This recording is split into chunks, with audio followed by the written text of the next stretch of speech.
बाढ़ आई है, उस बाढ़ में मेरी 7 से 8 भैंसे, मकान सब चला गया, कुछ भी नहीं बचा। और जो हमारी फसल है वो सब बर्बाद हो चुकी है। हमारे गाय, भैंस, बैल, ट्रैक्टर सब बह चुका है बाढ़ में।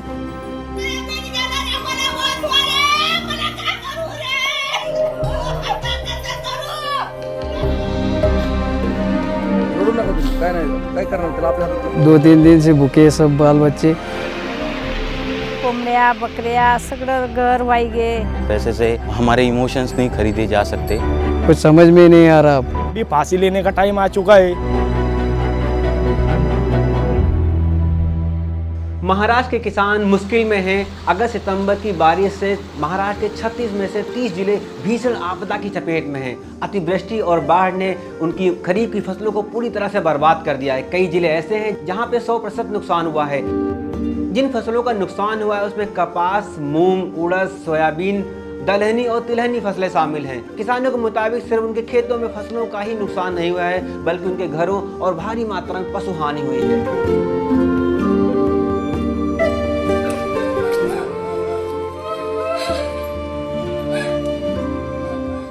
यहाँ पे ऐसी बाढ़ आई कि देखा जाए तो किसी को कुछ मौका ही नहीं मिला यहाँ से जानवर बाहर निकालने का, और पानी भी इतना फोर्स में था कि कुछ समझ ही नहीं आया कि कब क्या हो।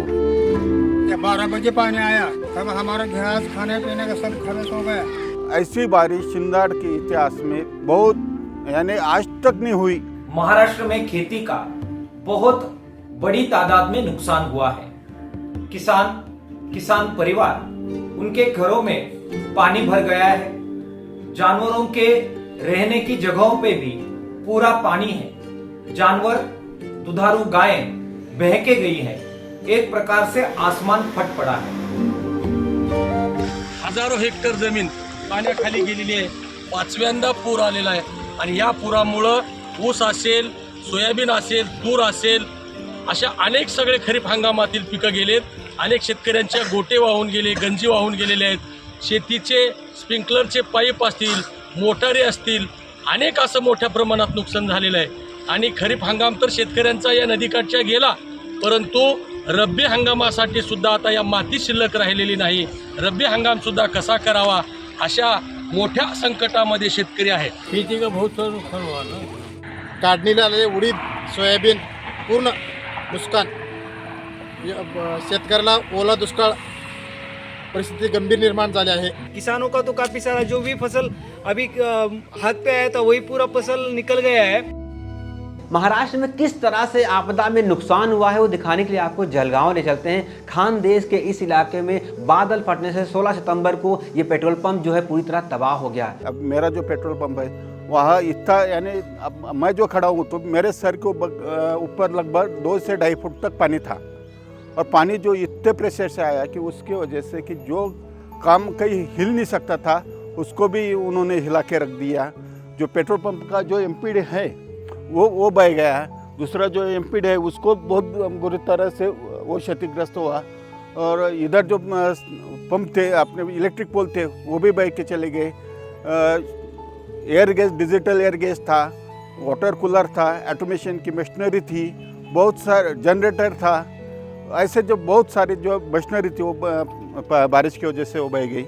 और पंप का जो है अगर आपने कभी देखा तो ड्राइविंग वे जो है वो इतनी बुरी तरह क्षतिग्रस्त हुआ है कि उसका कोई आप खुद ही उसको देख सकते हैं। बाजू का जो शॉपिंग कॉम्प्लेक्स है उसका स्ट्रक्चर जो है इतना हेवी होने के बाद भी पानी ने उसके शटर उखड़ डाले, नीचे की जो स्टाइल है वो स्टाइल उखड़ डाले। बीच में का जो सामान था, जो दुकानें थी वहाँ पे वो भी पूरी तरह उसका वो सामान यानी होता का न होता पूरी बारिश ने कर दिया है। यहाँ भारी मात्रा में फसलों का नुकसान हुआ है। पूरे कपास के इलाके ही तबाह हो गए हैं, और यहाँ पे एक ये वो बड़ा इलाका था जहाँ पे केला और मौसमी खेती होती थी, वो पूरी तरीके से नष्ट हो गया है। उपजाऊ मिट्टी पूरी बहकर चली गई, सब जड़ खुली गिर गई है। अभी हमारा पूरा ये ऊपर का माल भी नीचे आने वाला है, बहुत नुकसान हो गया है। उपजाऊ मिट्टी जाने की वजह से अब ये पूरी बाग सूखने वाली है।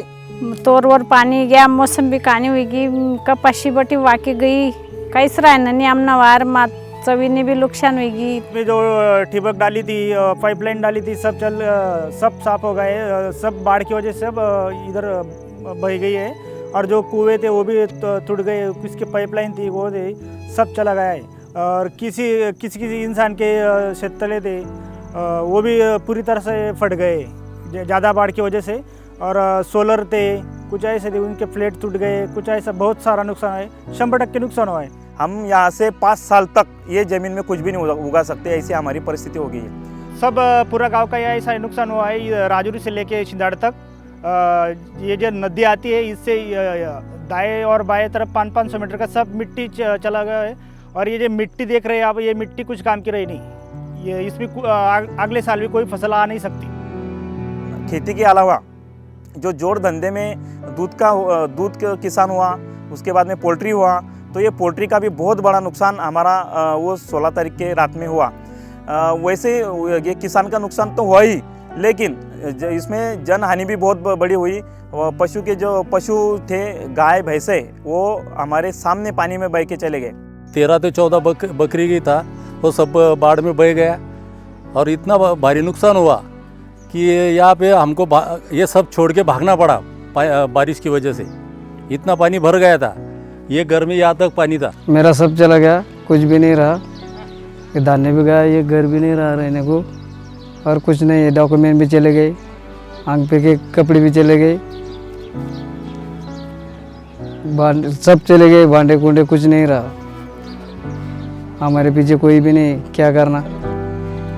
सरकार कोई देख रहा नहीं हमारे तरफ, कुछ मिल नहीं रहा खाने के लिए। कुछ 2-3 दिन से भूखे सब बाल बच्चे, कोई दे नहीं रहा। मेरे घर में इतना पानी घुस गया यहाँ तक, वहाँ पे सांप घुसे, क्या घुसे, धामन घुसी, कुछ घुसी। कोई बंदा कहीं आने के लिए तैयार नहीं था। यहाँ से यहाँ पे प्लॉट पुनः भर गया था यहाँ तक।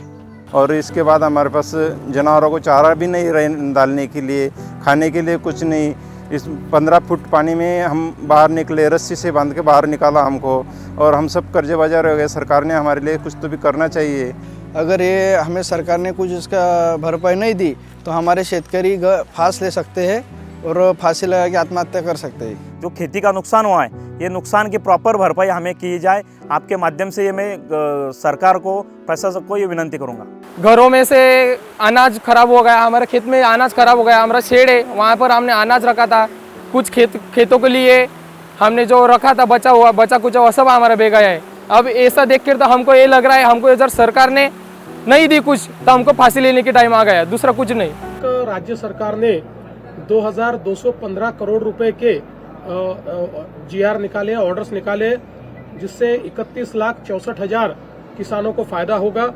इनमें से 1829 करोड़ रुपए वितरित भी किया गया है, बचा हुआ भी 1-2 दिन में वितरित करेंगे। अगले 10 दिनों में किसानों के खातों में ये पैसा जाएगा।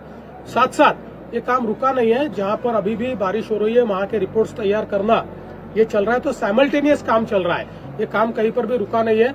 अगर एक तालुका का भी रिपोर्ट आता है तो उस एक तालुके को भी हम लोग मदद दे रहे हैं। हमने कहीं पर भी उसमें रुकने का काम नहीं किया है। अभी हमारे सारे जो मंत्री है ये कल वापस एक बार ये बाढ़ पीड़ित इलाके में जाएंगे। मैं स्वयं भी जाने वाला हूँ, हमारे उप मुख्यमंत्री महोदय भी जाने वाले हैं, और हम लोग जितनी ज्यादा से ज्यादा मदद इसमें कर सकते हो करने की कोशिश कर रहे हैं। जिस प्रकार की मदद किसानों को करनी चाहिए वो नहीं हो रही। सरकार के द्वारा डिक्लेयर किया गया है कि जो असिंचित जमीन है उसके लिए प्रति हेक्टर वो 8,500 रुपए देंगे। 8,500 रुपए ये बहुत कम रकम है। लागत मूल्य जो आता है फसल खड़ी करने के लिए, उसका एक भाग भी इससे नहीं पूरा होने वाला। इसके चलते किसान सभा की ओर से हम मांग करते हैं कि 50,000 रुपए प्रति एकड़ की मदद किसानों को करनी चाहिए, और जो खेत मजदूर है उनको भी 25,000 रुपए मुआवजा श्रम का जो उनका नुकसान हुआ है उसके चलते देने चाहिए। पैसे से हमारे इमोशंस नहीं खरीदे जा सकते, ठीक है, लेकिन जो हमारा नुकसान हुआ है उसे आप जो मदद करेंगे उससे हमें सपोर्ट मिलेगा। यही बस मेरी सरकार से दरख्वास्त है।